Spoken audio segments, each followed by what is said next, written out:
El passat són els records, el futur, els nostres somnis. Però el present és nostre, és l'únic que controlem, o això és el que pensem.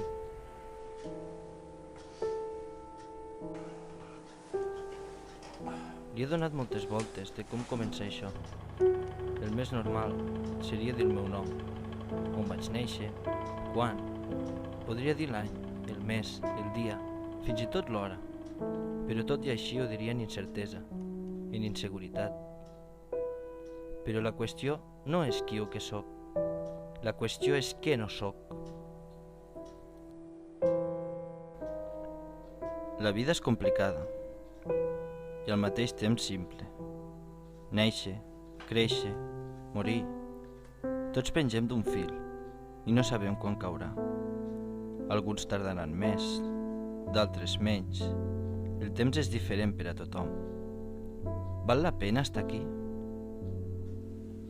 En el meu cas, la meva vida està marcada per un accident agrícola al 1997, quan tenia 10 anys. La meva mà dreta va deixar de formar part del meu cos, un cos que estava en creixement, aprenentatge, desenvolupament. Va ser la seva part física la que se'n va anar, el seu cadàver. Però la seva presència es va quedar en mi, al meu cos, a la meva ment. El seu dolor, la seva tristesa, el seu fantasma segueixen encara en mi, sense cap intenció de marxar, sense cap intenció de morir.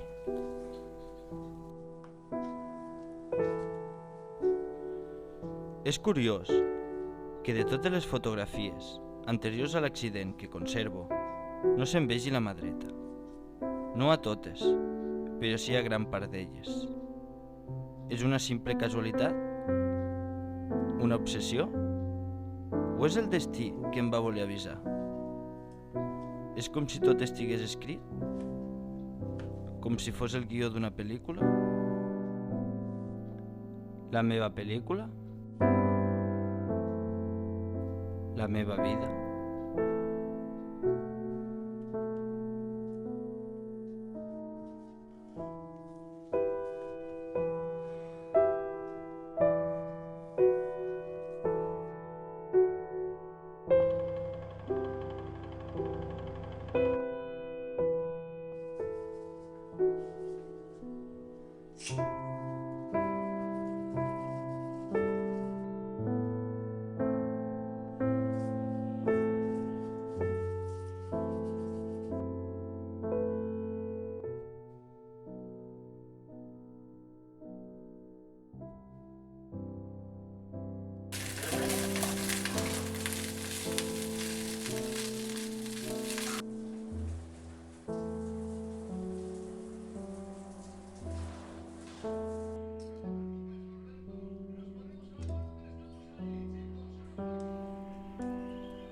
Aquell matí del 20 de juliol de 1997 vaig tornar a néixer.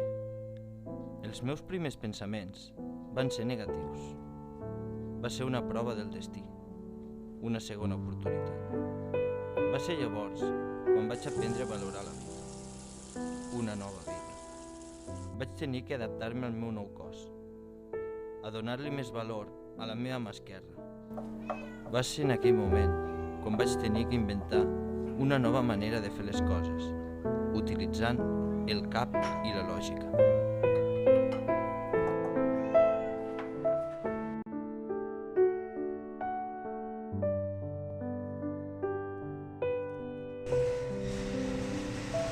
Al principi em va costar, però finalment vaig arribar a una simple conclusió. Sabia que la funcionalitat d'una mà era algo molt complex, però que si simplificava tota aquella infinitat de moviments, arribava a la conclusió de que no era res més que una pinça. Això sí, molt més complexa, però una pinça al fi i al cap.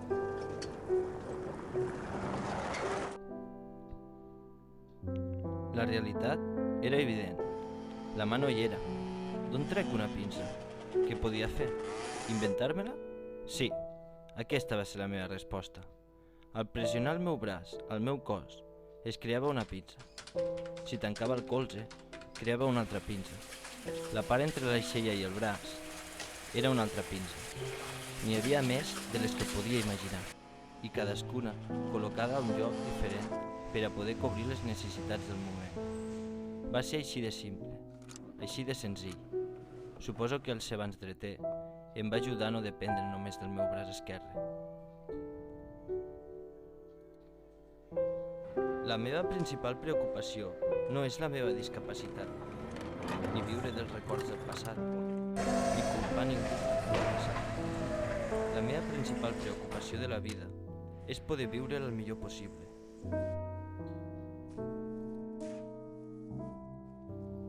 La societat és el problema. El món està fet per a dreters, i jo no ho soc, però m'hi manejo bé.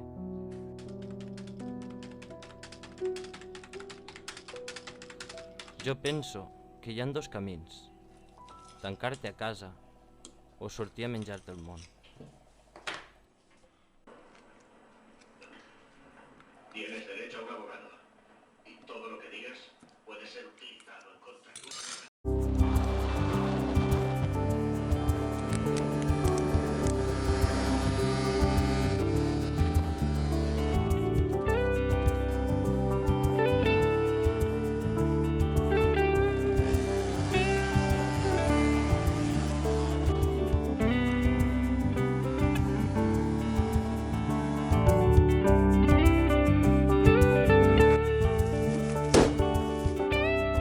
Se me'n va la pinça?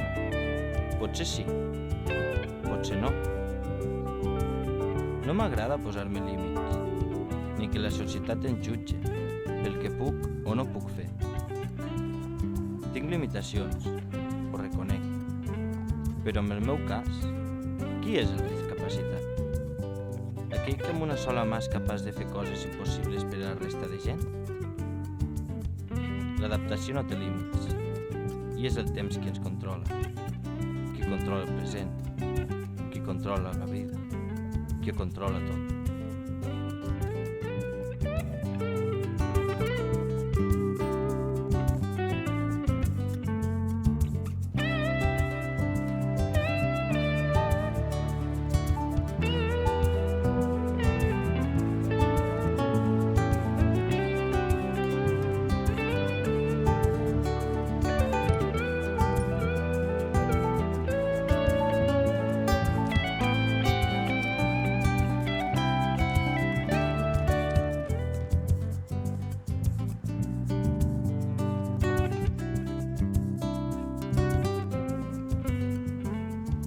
Podria acabar dient que vaig néixer el 6 de desembre de 1986, a les 10 de la nit. Podria dir que vaig tornar a néixer el 20 de juliol del 1997. Podria dir que el meu nom és Ricardo Bon, però qui sóc? La veritat, no ho sé.